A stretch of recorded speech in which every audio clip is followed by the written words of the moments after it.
Top of the morning to you. Hey, I'm Michael. Grandkids call me Roo. Thanks for being on Roodoodles Live. I tapped a little note there that said, "Where in the world have you been?" The question is, where in the world have I been? Um, and I have been here, there, yon, but mostly here. And it's been a rough about 10 days for me as I've just, Carol happened to be on the road. She flew out. I had an engagement I had to speak at and attend, and um, I was going to drive down the next day and meet her, and then bottom dropped out, and my doctor said, "You're staying here." So we spent one of those what do you call it, semi-short vacation trips in different places. I was here, she was there, and I'm coming out of the miry pit of despond. I will probably cough a little bit this morning. I'm going to sound a little more FM radio voice than I normally do, and but I'm actually feeling a little better. I edited all day yesterday. I'm just still trying to take it easy. Um, my brother was smarter than I ever thought. He said, when this sinus stuff builds up, if you just tie a knot in your neck, it won't get to your chest. And I've never done that yet, but so it's here. It's here. I'm on antibiotic. I just finished a pretty strenuous thing for on and off in 6 days. You know what that is? That's a tough one to knock it out. And I have an inhaler now that they said, here, use this until we get all that cleared out of there. So it's just been lingering, and I appreciated the whole health organization sending me an email yesterday. The whole one, everybody at Atrium Health said, "Hey, by the way, this is respiratory viral system." I said, "Thanks a lot. Now you tell me." No, I'm just kidding. All right, so blessings to you. Let me say hello, and let me just jump on here this morning. I got a few things I want to do. I painted this. Boop, there it is. I painted this last night because I know it's. I know some of you are doing Inktober, whatever you call it.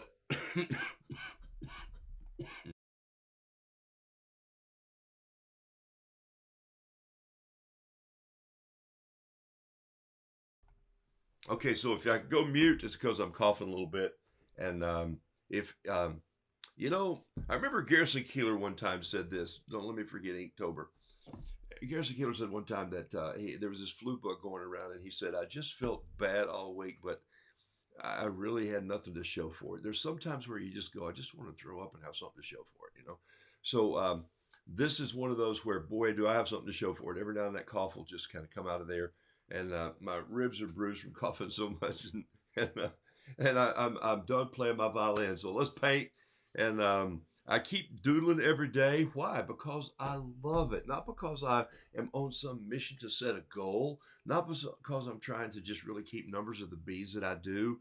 That's for more of my own personal entertainment and reaching a goal. I'm kind of one of those goals that guys that has been, you set a goal up there and you go, it really wasn't a real goal. This is kind of a real goal to paint 2,000 honeybees. So I'm on. Last night I painted these two have not been numbered, but they are. This one I painted uh, second to the one I gave away last night, and then this one third. So this will be 1,062. This is 1,063. So I'll remember that orange is 62, or darker one. Uh, Came in. Carol, I felt well enough to go out to dinner last night, so I'm just still really congested. But I'm getting. If I run to the mailbox, I have to come back and lay down. If I walk and come back, I'm doing okay. So short of breath. Anyway, good to have you all here. So that should catch you up. No more health questions and no more roadside remedies. I've done everything from eating dried possum to prunes upside down, and I've done it all.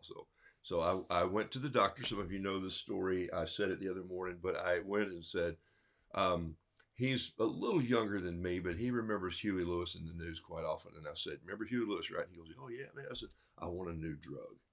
And so I'm not leaving here until I do. Got my sketch pads. I'm going to camp out here, which is what I do. And he goes, "Well, we have to turn it pretty quick." And I go, "All right, man. I'm just here. What are we gonna do next?" So this color's a little harsh. Let me see if I can change this camera. Just tone it down a little bit here. Hold on one second. Let me jump on here and go interface. Hold on one second here. Yeah, this temperature is way up on this camera. Let's just bring it down a little bit right there. Okay, so it doesn't look so harsh and sharp. All right, there we go. Okay, Lori Stanley Handelmeyer Henderson, morning and welcome to the show. And Ed Henslin, great to have you on the show today. Denise Albright, always good to see your smiling icon. That's a different one, I think. Jean Anthalzer, great to have you. Jennifer Yentz, let me just say the name Jennifer Yentz two more times. Jennifer Yentz, that's two. Here's the last one. Jennifer, third one, sent me this pack of paper that I'm holding here, and I'm going to talk about it a little bit today. And what a great gift. This is not a plug to send me paper, but she happened to be there, thought of me, grabbed it with some art supplies, and shipped it over when she was actually purchasing a painting. And I've actually painted on it two times. I'm going to paint on it again this morning. I'm going to tell you a little bit about it. It's in my morning notes. My goal is not to always be on the lookout for new paper. I really love Kilimanjaro 140-pound, 100% rag cotton. I love it. I love it because of its bright whiteness. I love it because of the way, listen to this, of the way that I have learned to use it.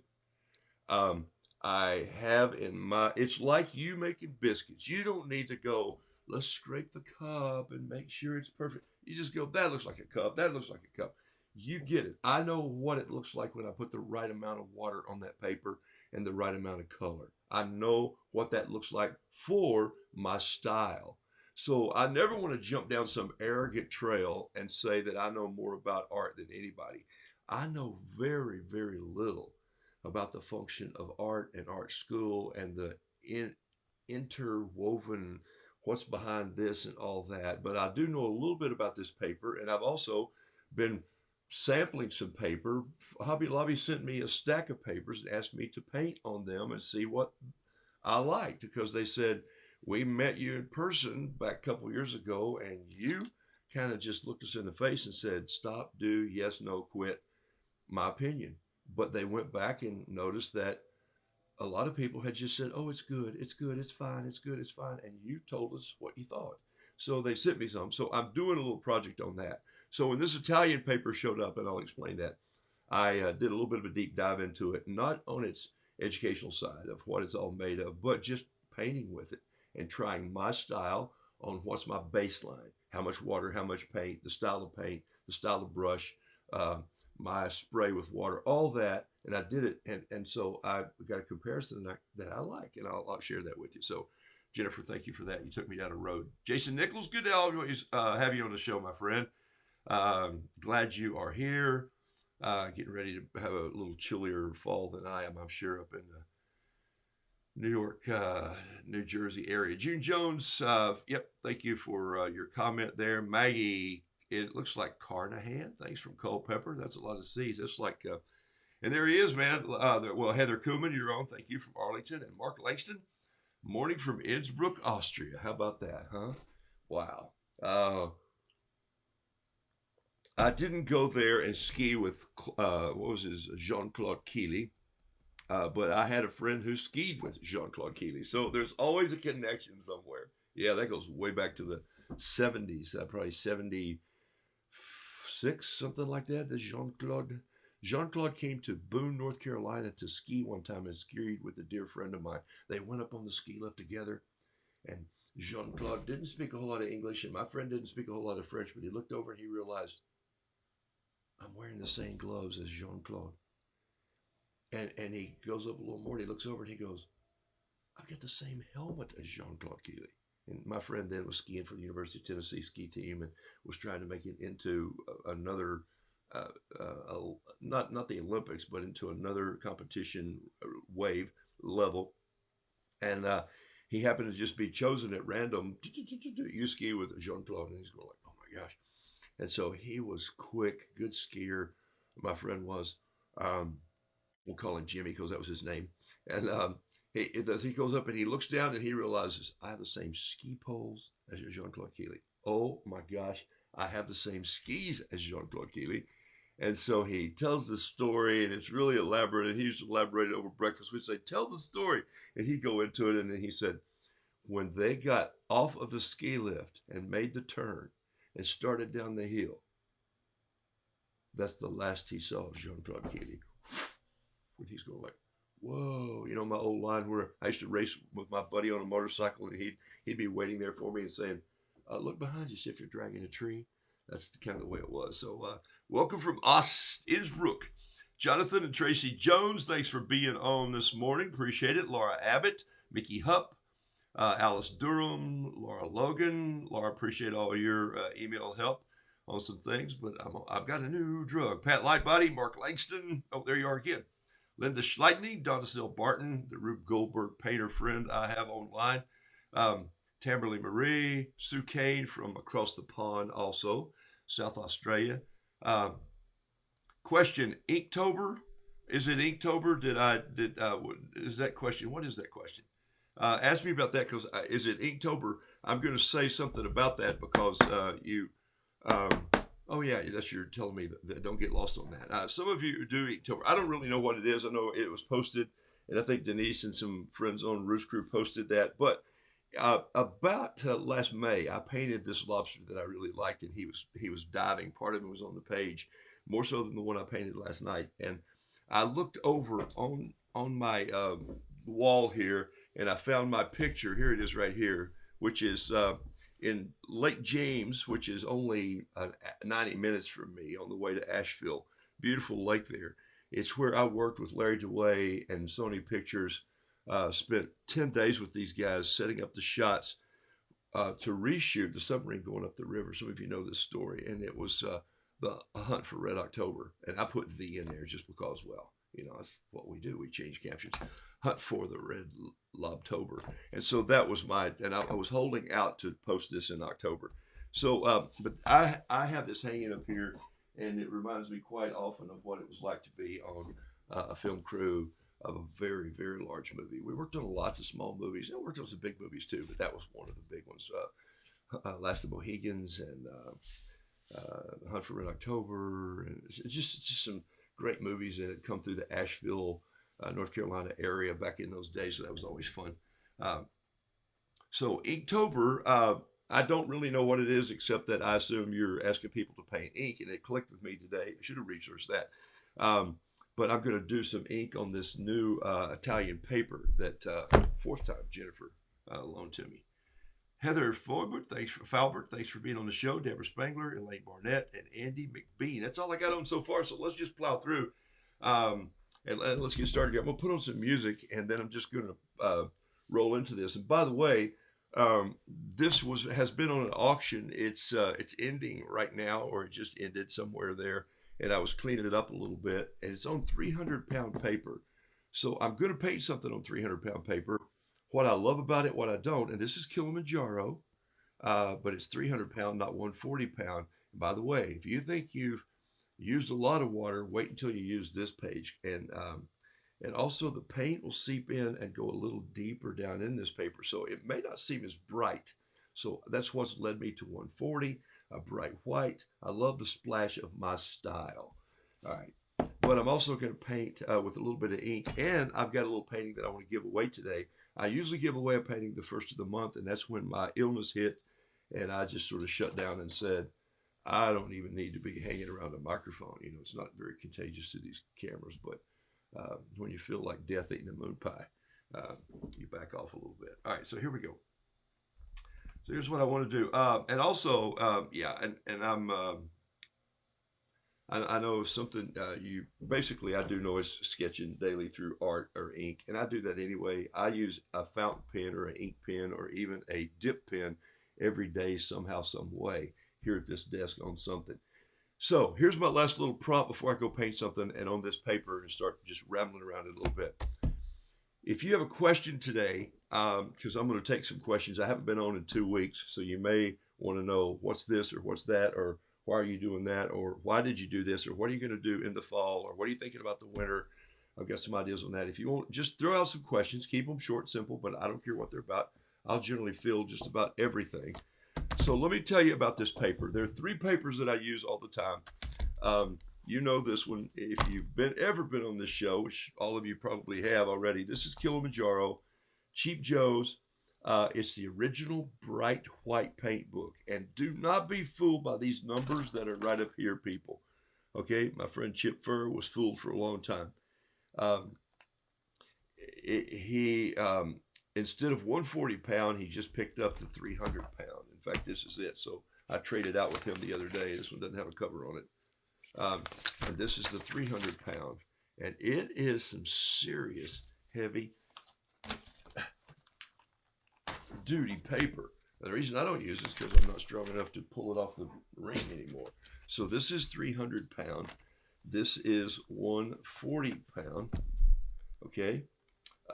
It's the weight of the paper, but there's a lot that goes into this. And I am not scientific about this, nor do I want to be when I'm looking for papers. I just want a paper that I enjoy painting on, that makes my colors look bright, and that I become consistent with. Now, this is also Kilimanjaro 140 pound paper, but it's what's called just their watercolor paper sketchbook, and it is sized different. And when I say sized, I don't mean measured different. You go like, yeah, well, I see it is. It's shorter. No, that's not what I mean. Look at it and you'll see there's a difference in bright white and more of a cream or an ivory. What causes that? Starch, cornstarch, gelatin, some sort of sizing that's been coated on here. What does sizing do?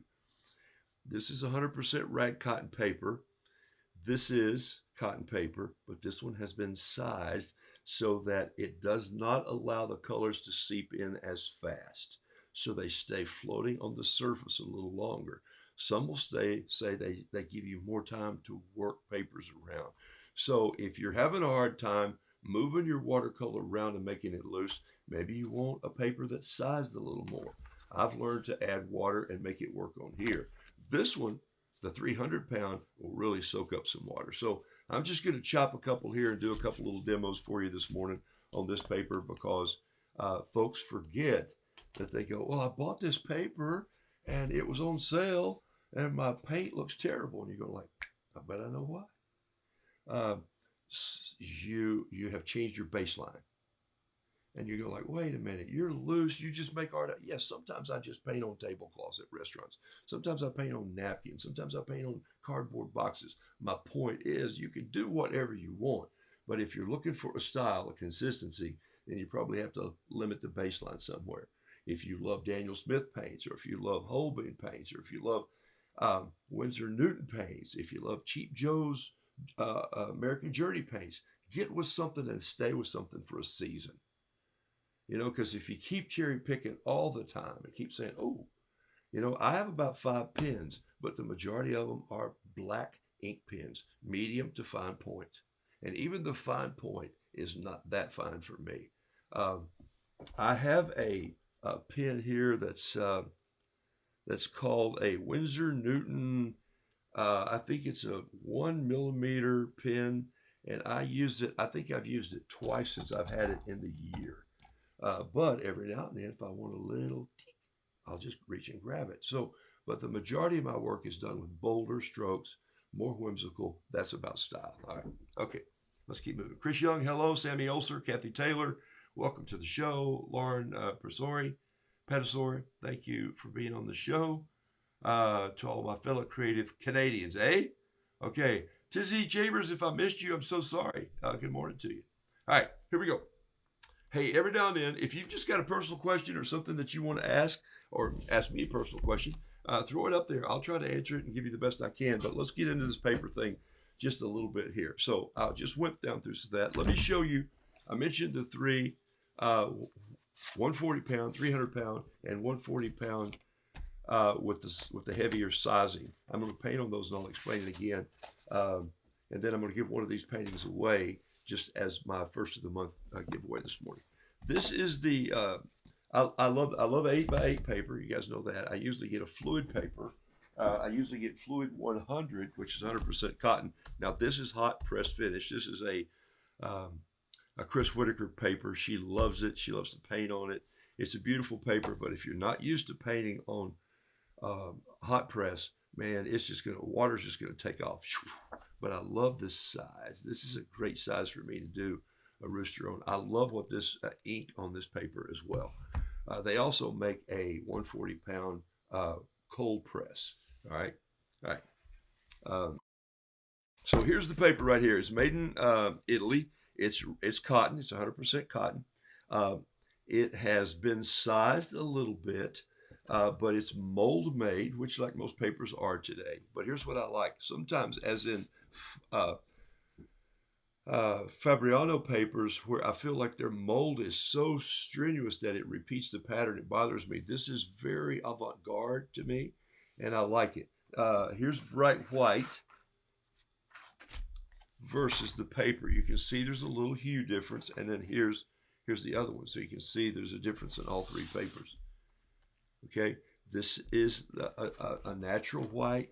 This is more of a bright white, but it's good paper, and I like it. And so far, I like how my style of baseline, water and color, fits on this paper. What I haven't done on this paper yet is ink, and so in honor of Inktober, I thought I'd do a little ink painting. It's called Magnani 1404. I have no idea. I haven't done a deep dive into it that much. If I know that its size, it's 20 by 20 centimeters, which is 8 by 8 inches. Thank you, Italians, for that. Um, it's acid free, it has a long life, and it's OBA free. And I have no idea what that is, but it's for the environment. Okay, everything on the back side. Oh, wait, this paper is glued on one side, been made on a cylinder mold machine. Um, it's 100% cotton composition, totally absence of acid and chlorine. Uh, uh, it's resistant against yellowing from UV rays, guaranteeing durability over the years, maximum yield, colors applied. Italian paper has a cold pressed surface and especially indicated for all the wet technique like watercolor, gouache, ink, and acrylics, and some people say intaglio. And so a lot of people will, if you have a big, heavy, maybe Epson printer, some say you can actually use a small piece of this and run it through your printer. I have not tried that, okay? And I have a very medium Epson printer. But Epson, to me, is the printer if you're going to do some of your own prints. I farm mine out, and that's a question to come later. All right, if anybody's asking questions this morning. Do you have a location or place that inspires your creativity most? Jason. Well, I will say this, that it is probably, even though I'm not a landscape painter, it is probably outside. And I think there is a time when the fall of the year, we try to sort of keep that picnic table or their metal table on the back porch, just with the tablecloth. If it's not going to rain for a week, it stays there with all the cushions and not bring things in. We try to eat there, have coffee there, have breakfast there. And part of that is it's just the sounds. You know, the rabbits come in to get bread. No kidding. Three, sometimes four bunnies are still coming in. They don't like me, but when Carol comes home and goes, hey, they show up and I go, thanks a lot, you little stuck up, long eared, squinty nose. No, I don't say that. I feed the birds there. The squirrels, I shoot at them with my slingshot just because it's a rivalry. Um, but I like to paint out there and just the green noise of outside. I do love painting on location in my sketch journals, and not because I'm a good sketch artist or even an artist like you are, Jason, where you can just see a building and your architectural skills get your perspective. I have to work harder at that, but I love that. There's something too, though, about a hot cup of coffee at my breakfast or hot cup of tea at my breakfast table in the morning. After I popped awake and maybe I read a little bit for a while and I settle in and get ready to paint something, sometimes an idea will hit me and I won't even come back up to the studio. I'll finish at my breakfast table. So I think it's more about just painting now than it is the location. Um, some of my favorite small paintings this year have been at the bar at Bricktop's Restaurant, where I just painted the rooster the other day. We just go there for a Sunday brunch. I sit at that bar and visit with people, and it's really like it just happens. And somebody will say something that says, "Well, when my grandfather was," and I'll do a rooster about the grandfather, or I'll do a bee or a lobster if somebody's having bisque. So that's a good question, but I do think your environment helps. I think if you're stuck in the same worldview all the time, and you're looking down this golf tube. You know what a golf tube is? Those are those sleeves that go in your golf bag that the handles rest in. I think if you're looking down one of those, maybe you need to broaden out a little bit. So that's a great way to put that for me. So good question, though, man. All right, here we go. Let's look at this right here. What I'm going to do now is just kind of come in, and I'm gonna use some heavy. I haven't done an ink painting in a while, and so I'm just going to do one, and I'm going to do it on this Italian paper. So I'm going to use a little Sumi ink. I'm just going to drip a little bit right here, just like kaboop. Oh, that's a little more than I needed, but that's enough for. Um, and there's my little butter pat skillet. Thank you, Ben Getz, for that. And I'm going to grab a little bit of a small bamboo brush there. I have done some shifting. Let me make sure. I haven't seen you in a while.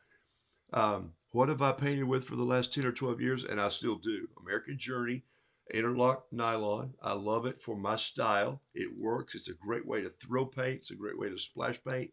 It's a good, but you also know I've lots of bamboo brushes.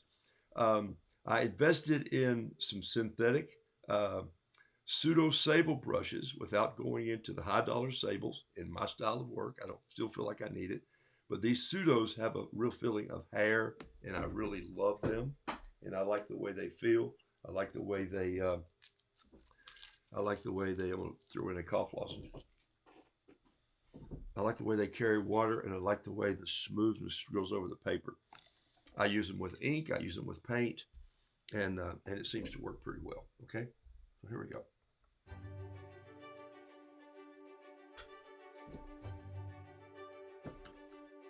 This is kind of a go-to painting for me that I love, and I haven't done it in probably 2 months. So it's this rooster that's always sort of looking back, and I'm using the Safari today, medium point, bold ink. I don't know that I've written with ink on this paper yet, so we'll see what it does. Here it goes right here.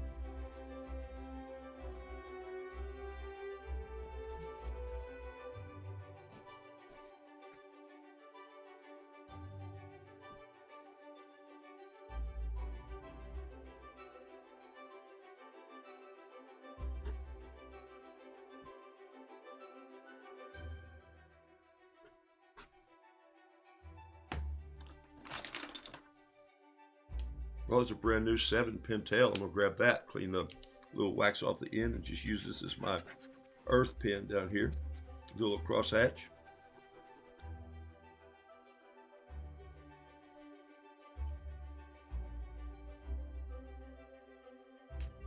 All right, let's go in here now and add some water. And it's not even clean water. I didn't even change my water out this morning from where I painted here last night.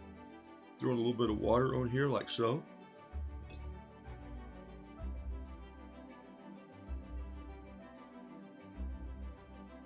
Remember, this is 140-pound Italian paper. It has some starching to it, but not too. And what that means, it's going to hold this water up on the surface just a little bit more than some of your heavier cotton papers that'll let the water flow in. Okay, so I think what I'm going to do now is just grab a little bit of this black ink and just drop it in and let it take off like that. You know, I don't care who you are, where you're from. I could do that a million times and it would be different every time. And it just blows my mind. Why is that so exciting? See, I can do Ink October or Inktober all in one day at the same time. I just did it right there. Oh man, that is just too fun.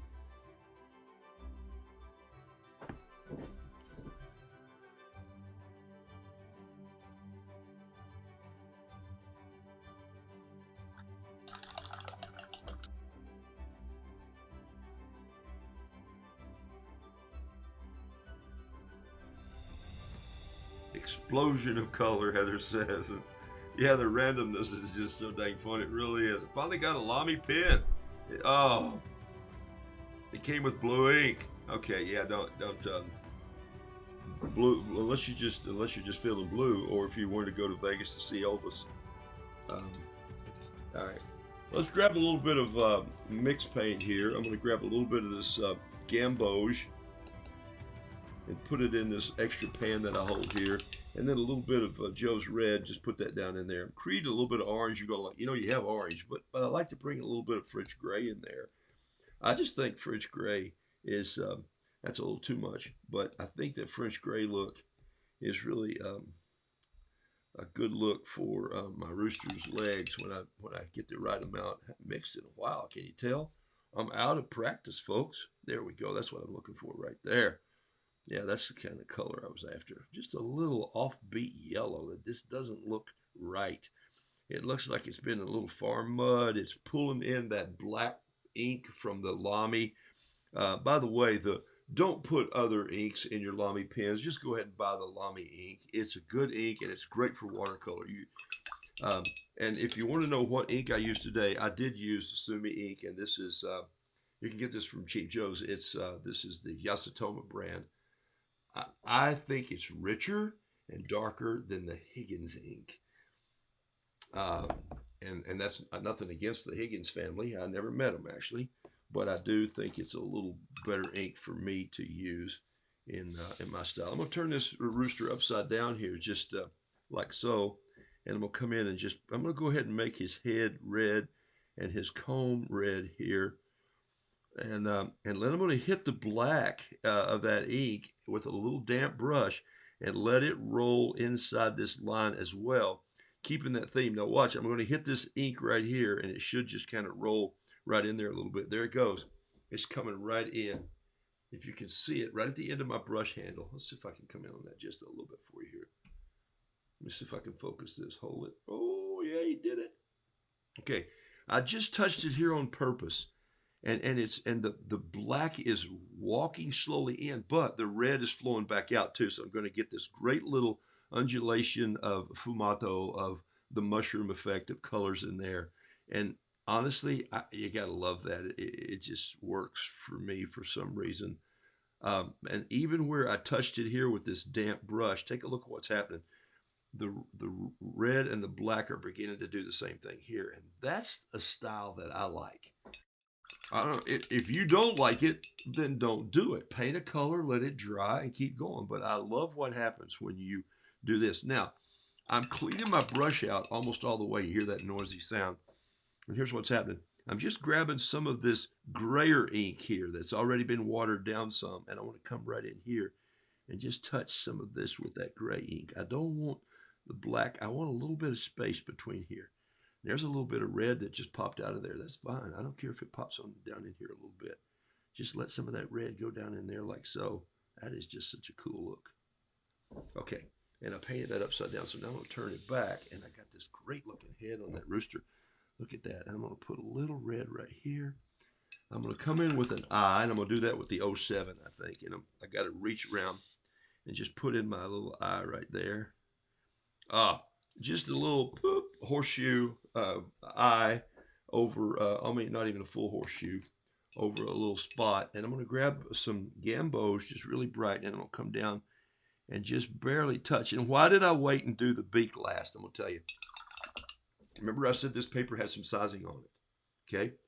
So that means that ink and that water and that paint are going to lay on the surface a little bit longer until it starts to seep in. So had I gone right in with my black ink on top of the, had I gone right in with my gamboge yellow ink on top of the black pen, my yellow paint, it would have picked up that line like it did over here, and I didn't want that. I wanted the beak to pop out a little more. So believe it or not, there is a little bit of a madness and a plan going through in what's going through my mind when I do this. So I do it in a random order, and you think that's such a weird order. Why does he do it that way? And it's simply because sometimes I want colors to cross and blend, sometimes I don't. You're the person that's in charge of your watercolor. You notice that, right? You're going like, well, I don't know what it did. What it did was what you allowed it to do. Now, there's sometimes where I just put it in there and, blow it and go, what the heck? Let it roll. All right. Well, I like this rooster. And this part right here, these holidays that have fumatoed out, that have thin grayed out, and this right here, I'm thinking, I'm not changing that. And this is going to continue to dry and go just a tad grayer, softer. If I want to add a little more dark overtones when it comes back, I'll do that a little bit later. Okay, I'm going to back this painting off just a smidge and refocus right there. That's the focus line, okay? You know, it's only been a year, and I'm about to learn to use this new camera. I'm going to go in here and just with a clean brush, as clean as I can in that water, I'm just hitting the 7 Pentel inner gel. I'm telling you, if they ever change this pen, um, I'm going to fly and meet them, and we're going to have a long conversation. So I'm thinking about buying another dozen or two already and just have them stockpiled. Because they will change it before time's out. The needle tip 07. Nobody uses those needle tips anymore. I'm going like, ah. So they've been good for about the last 3.5 years. Um, but you never know. They killed a lot of pens that I used to use over the years. They being the people who for new and improved. You're going like, let it alone. All right, here we go. I just like bringing a little bit of brown in this green because I don't want the grass to look like my neighbors, which is not real.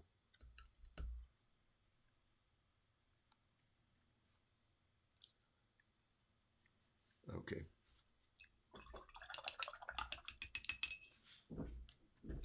Now, I'm going to let that dry and I'm going to just see what happens to the color. Now what's happening is I've put enough water on this piece of starched Magnani 1440 Italian paper. Hey, sounds like he knows what he's doing. He actually, I don't even know if I said it right. I love their logo. Uh, um, I've put enough water in there that you can see it's beginning to do this a little bit. Okay, it's got some undulations. It's got some, and I'm not gonna pick it up. I'm not gonna blot it out. I'm just gonna let it dry that way and see what happens. I can see it start to turn here. I can see some things that are changing in it already. I'm just kind of happy with where it's going. So I'm gonna let it stay there, and I'll come back in and mend some of the fences later if I have to. All right. So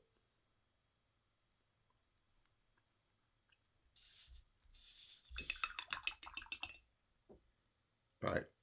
You know, I'm just aching to drop a piece of turquoise right in there. So I got to go in and put one little piece right there. Ah, there it is right there. That's Carol's piece. Okay, now I'm going to move that up here and I'm going to go get just a little piece of this just to show you a comparison. I think I got plenty of time here this morning. All right.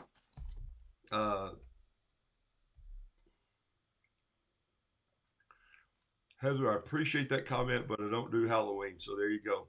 I'm a hard line on that. Uh, had a student told me my sketchy advice: just throw ink down and don't overthink it. I think it's where you're going. The Lamy pen's wonderful bleed. You can walk away half hour, and it still has a good bleed. Yeah, you're right about that, Laura. It's one of my favorite pens. It has been my first one. I bought over 12 years ago at a little luggage store. Um, didn't know much about it. It was a yellow bold body. And one night at a wedding, some friends of mine were getting married, and she said, "That's the coolest pen I've ever seen." And I said, "Happy marriage." And it took me a long time to replace that pen. Um,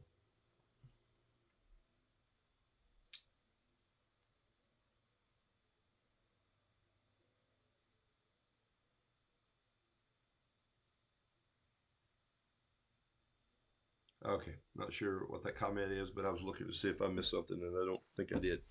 All right, here we go. This is one more time. It's fluid 100. It's hot press. Let's do the same thing. Same pen, a little smaller here. Here we go. One more time. So I'm just going to go back here, create this little bit of a rooster, just like I did there a minute ago. Bring it down around. It's going to be a smaller one. Notice how I don't paint the wings or the tail feathers here. But why? Well, because I don't need to. I let the ink bring those in. And all right, now uh, not as many. No heavy starch, no heavy undulations or cold press. Smooth press. So the ink's going to do even differently here. And I'm going to use the same brush, same water, same ink. So here we go one more time. Let's just throw on a little bit of some more music.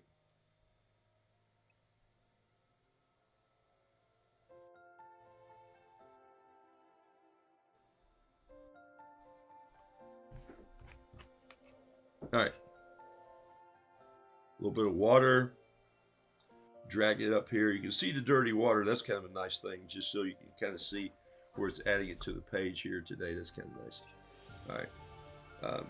Really flip that up there. All right, here we go. A little Sumi ink. Boom, boom, and boom. There it is one more time. Now, a couple things I noticed right away is this.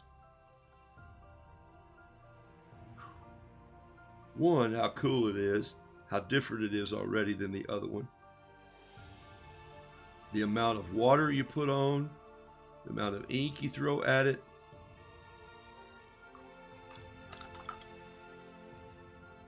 Music's making me go to sleep, but other than that, it's working pretty well.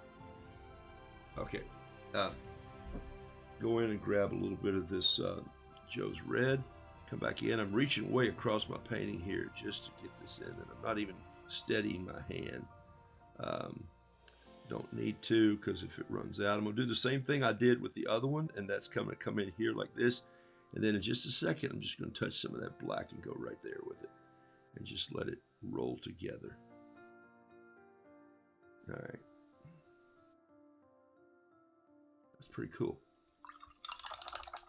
Let's go back and grab a little bit of my leg color here out of the... Whoa, that's not going to work. Okay, we'll have to take that out. There's a good example of not waiting and getting impatient. All right, so here's what I want to say one more time. Even though this is 140 pound and it's sized and it stays, I have to give this paper even more time because this ink is going to stay wet for a while. So there was way too much ink on this leg for me to paint it. When I put the yellow on there, the gambos, it just rushed to sort of a black looking leg immediately.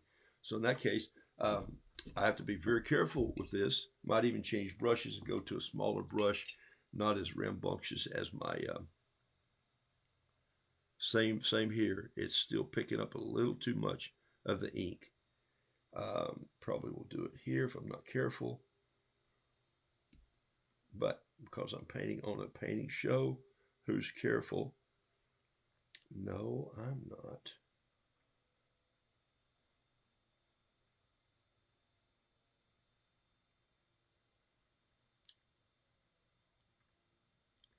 Okay. All right. So a little cross hatching here. This is just the way that I've always done the earth. I'm not trying to create grass. I'm not trying to create some sort of ornamental vegetation. I'm just trying to put a little piece down there that grounds my painting, gives me a baseline to write a caption or to say, hey, here's as good as it gets. If I wanted a little shrubbery over here, I could take this brush and just make a little shrubbery. If I wanted a little plant, I could put a little bit of the orange in there like so, maybe a little touch of red on there, and come in with my pen and just put some. There we go. All right, and I'm going to come in here holding this hand. I'm going to put the little spot for my eye, and there's my little eyelash, and so there I have two. Hey, not bad. We'll see how this one dries, and we'll compare them in a second. All right, I'm going to do one more thing on a different piece of paper for you, and then we'll compare these before I go. But I got to lay them on something here without tearing this up too. Oh, here we go. Got it.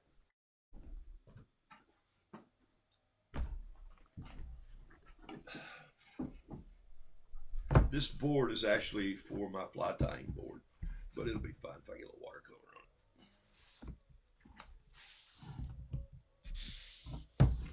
on it. Okay, perfect.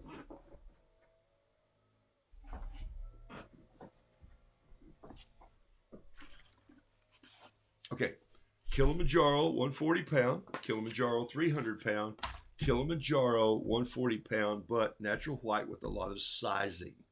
All right, so now this time I'm just going to draw a little rooster going this way.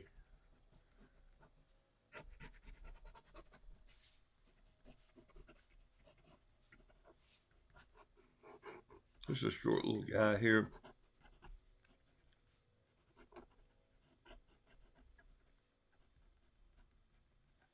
straight leg down to the ground. This leg rolling out here like he's taking a step, kicks back there, come in here with a little bit of shoulder where we would get the fly tying flies coming in down on the hackle and coming back like this. Let's go ahead and do same ground stroke here with this '07 Pentel. It's really bold and it lets a lot of ink roll out. They're just still some of my favorite pens. Okay, in this case, I'm just going to start at the top and wind down here with a little bit of red. Watch this. And this paint, this is a very heavy starched piece of watercolor paper. This is made as a sketchbook to travel out in the field, which is both good and bad. It's actually just a good little workbook to have, but if you're going to sit for half hour, an hour somewhere, this is a great little sketchbook to have. It lays open flat like this. And there's one of those paintings in ink. We'll give that an opportunity to do something here in a minute, see if it will. All right. Any more questions? I haven't looked in a while. If you got a question, thank you. Glad I'm feeling better. Me too. You have no idea. Okay.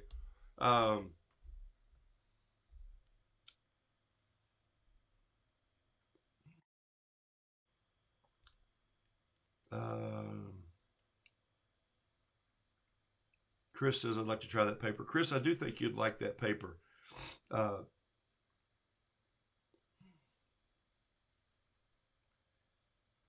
Valerie says, where do you purchase paper? Valerie, 99.9% of all paper I purchase is from Cheap Joe's. Okay? Even my fluid paper, if they don't have it, I'll have them ordered in for me. But I will say this. The paper I just demoed was sent to me by Jennifer from Italy. She walked through and saw it and carried it back. That paper, you can buy that paper online. You can buy anything from Amazon. There's just some papers that I like better than others. I'm just really stressing this morning, find your baseline, find part of your style, and figure out the amount of water that you like to throw down. If you throw down too much water, too little water, if you don't like to paint with water, maybe you go back to oil paints. You just have to decide.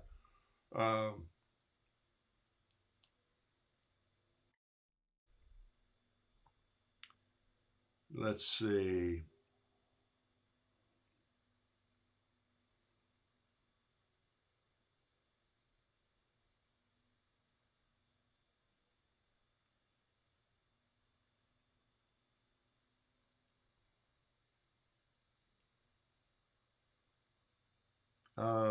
I love how the black makes the red pop. Me too.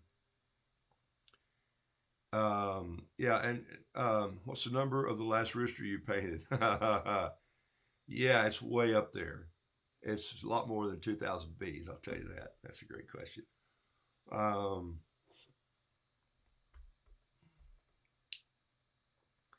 Good thing to know ahead of time. I could have added the caveat, the bleed, if that's the effect you want. Um, well, most of the time it is the effect that I want, Laura. That's just a style again. Uh, if I could use only a pen or only watercolor, which would you choose? Um, wow. If you could use a pen or only watercolor, which would you choose? Does that mean I get my choice of both? Um, I think the pen will always stand the test of time because it's what you have most of the time in your pocket. I mean, I've carried 3 pens in my pocket at all time. Sometimes, it's really embarrassing. The other day, somebody said, lay out what you have on your pocket. And we were at this event with these people. It was a retreat with his staff, and everybody goes, well, I'm thinking about buying a pocket knife today. And I'm going like, you're thinking about buying one. And so I started laid out my first one, and then my second one, then my third one, and then the fourth one, and then the one that's attached to my key ring. And they're going like, do you have a problem with it? And I go, no, I don't have a problem. I, I, I just hate to be out and not be able to cut a piece of string or slice through that, or cut a zip tie that's holding something back, or it just open a box. It just bothers me, and so I feel the same way about pens. So I carry a Pentel in my pocket. I carry a Pentel refill inside this pen, which is really a heavy German pen, but I had to cut the spring down so that a Pentel '05 refill fits in there. So I put the spring down in this end. Yeah, you do your own hardware work sometimes. And it really is fun to do. So this pen, when I sketch with this pen, it's the same as sketching with this pen, an '05 Pentel. So that way, why do I do that? Baseline consistency again. People come, I go to a hotel sometimes, they say, oh, take one of our pens. And I'll go, seriously? For what I'm paying you to spend the night in a hotel, you ought to let me just go out and get a new fountain pen. And so, yeah, I say stuff like that, but I say it with tongue in cheek, and we laugh it off. But she's going, yeah, these are really cheap pens. I'm going like, think about what you just told me. So there is one ballpoint pen that I've used over the years, and I brought it on the show this morning. I'm going to show it to you here in a second again, and we'll go from there. I like Columbo pulling pens out of his pocket. Yeah, that's me. Jason knows that. I've never used 300-pound paper. What situation would you choose to use that over 140? Well, that's a great question. Some artists love to soak their paper in water. They just put it in the sink and they just let it soak, and then they let it dry. I am so fast brained that I don't have the time to do that. Nor, why wouldn't you just use a piece that starts less or a thinner piece of paper? I guess it's all about your style. But there is something very wonderful about handing someone a painting that's painted on 300-pound paper. However, I still am of the school that the 140-pound bright white cotton pops better than any paper that I've seen for my style. Do you hear that? I'm not saying on your gouache, I'm not saying on your paints. Using the paint that I use, using the paper that I use, I think I've got the apex. Did you know that Yo-Yo Ma recorded the number one Johann Sebastian Bach cello piece in G major over 208 times in the studio? That's a lot when you think about going in and getting everything ready and just playing it to the point where you're perfecting every note and every sound. And he has said, I don't think I'll ever play this any better. I think I have reached the apex of my style. I'll still play it. I love the piece of music, but I don't think I'll go in the studio with the anxiousness and the attempt to make this recording sound any better. I think I've reached it.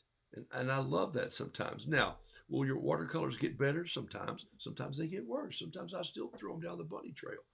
Okay, my point is this. You will reach a point where you go, that paper, that paint, that amount of water, that brush, that pen, give me what I'm looking for in my style, whether you like it or not, or whether somebody else likes it or not. So why does my art sell? Part of the story, part of the connection to the story, more than the art. Some of you have said this since we started doing this. Some of you paint circles around me by art studies and art skills and your knowledge of art. I sell a lot of paintings because I connect with a lot of people. My circle is a pretty good sized circle. And I'm not afraid to go to the restaurant and ask them to bring me out the stamp and let me stamp my tablecloth and paint a painting on it. And they enjoy it. I'm not ripping off their logo. I'm saying, I love you guys. Listen, I've spent a lot of money there over the years eating fine food at that restaurant. And so for me, it's the style that I love, and it's the connection to people. I haven't quoted Bob Ross in a long time. It never really was about the painting. It's about connecting people. So if you're an artist and you're not connecting people, you can do great art therapy on your own. I can't do that by myself too long unless I connect with people. That's just how I'm wired. So it's not a judgment call on who you are. I like for other people. The waitress, Victoria, came up to our table last night, this little place, inexpensive place that we went to have fish and chips. Neither of us wanted to cook last night, except for I came in late and did crepe Suzette. But neither of us wanted to cook late. I said, Carol, let's just go out. I think I'm feeling well enough to do that. I'm going to try and do the show tomorrow. Let's go have fish and chips. Vanessa comes up and she said, I'm Vanessa. And we said, hey. She said, good to see you again. She said, I have your painting on my refrigerator. Okay, that is cool. It doesn't make me feel selfishly prideful. It just makes me feel excited inside that somebody is holding on to a little drawing piece of paper or my little pad that I use, um, and saying, "You have one of my paintings." She said, "Well, really?" I said, "You've waited on us a couple of times." She said, "I have two of your paintings. One's a little lobster." And so I thought, I'm going to do her a bee. And so lo and behold, I just sat there and did a little bee for her while we sat there. Here's my paper. This is Kilimanjaro, 140-pound, bright white, 100% rag cotton. It's the paper that I've been talking about all morning. I cut it up. I slide it in here. I close this. I carry it with me. I carry this pen. I carry this pen. I carry this. I carry a water brush, Pentel, one of these, and I carry that in my pocket. Now, if I have on a jacket, nobody even knows I have it. And at the end of the dinner, while Carol's finishing her coffee or her drink, and I'm finishing, maybe if I didn't have dessert, but a little more tea, I'm sitting there, and I'll go, it's time to do a little painting. And I hand that off, and I leave it. I don't do it to get points. I don't do it to make them go, oh, isn't that guy? I do it because it's a connection with Victoria. I don't even really know her, but Carol and I love her smile. She's young, and we encourage her. And that's my world of art. So that's what I'm pushing people toward. All right, does that make sense? Um,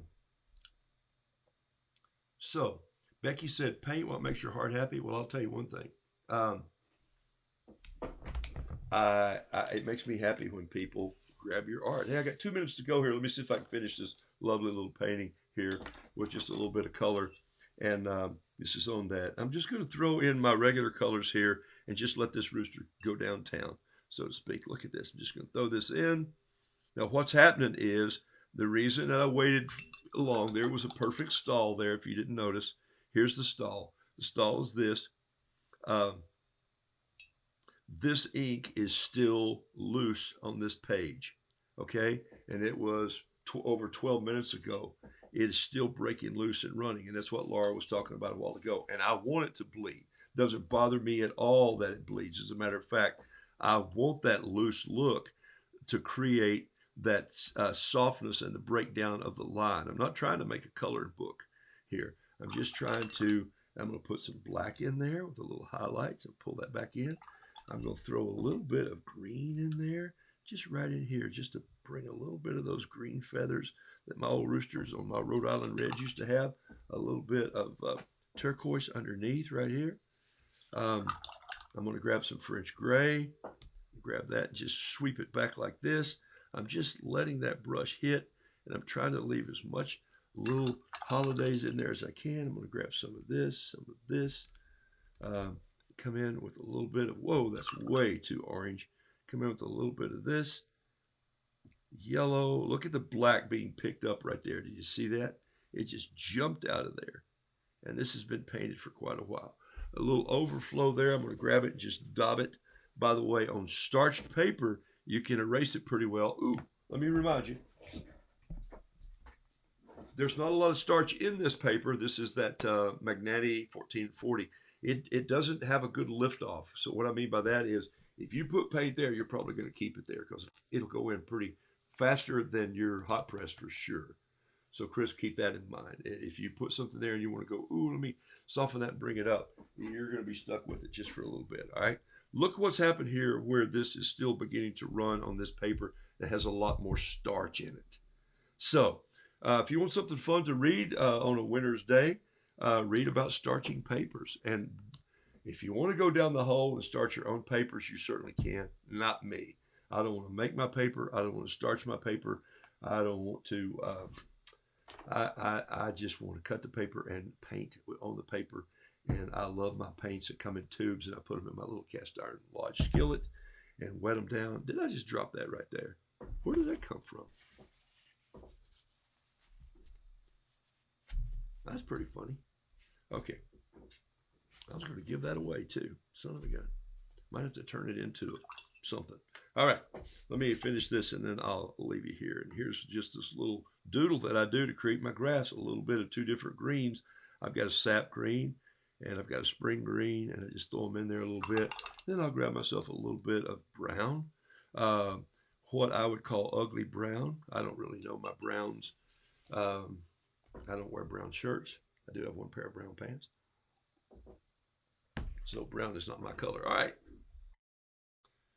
Sun behind his head. Thank you, Tissy. I appreciate you very much. All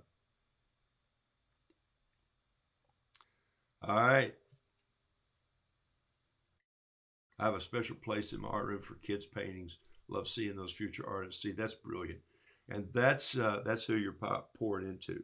So I'm going to say either it's inside or outside. I'll challenge you this next year to pour into somebody. Just don't paint by yourself all the time. Find two other people you can paint with. Chip and I still meet at a coffee shop, the um, Renaissance Patisseria, every now and then. And yeah, it's a $5 pastry, but it's a commitment to show up there and paint a little bit. And we don't show up to say, hey, look at those two guys painting over there. They must be artists. We show up to laugh and visit and kid each other about art and catch up with our families. And so that's kind of what we do. And usually we're talking about the last few months is Chip's talking about C.S. Lewis, some of the stuff that he's reading. Okay. All right. I'm done. There's three different paintings today. This one probably should have sold already.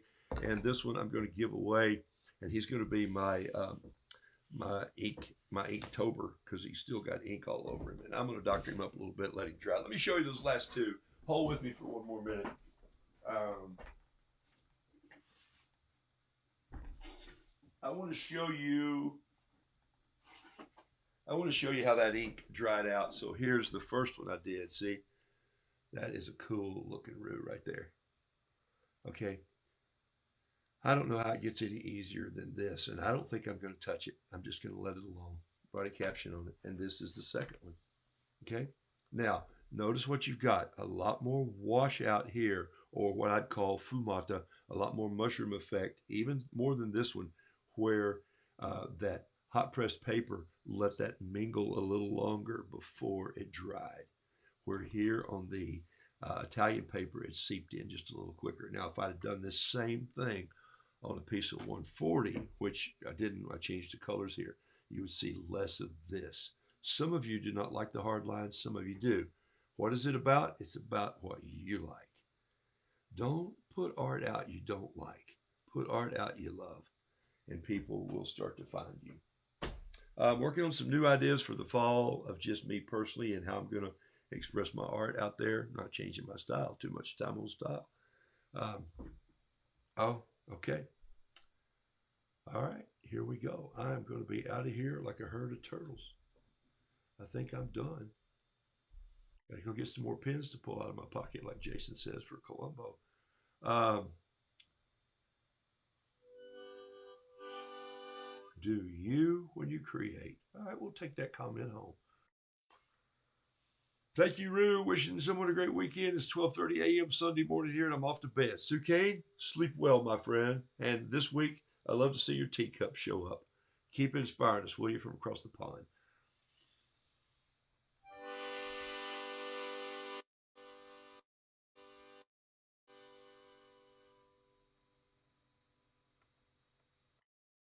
Oh, by the way, I'm just going to draw a name, and I'll post who I send this rooster to.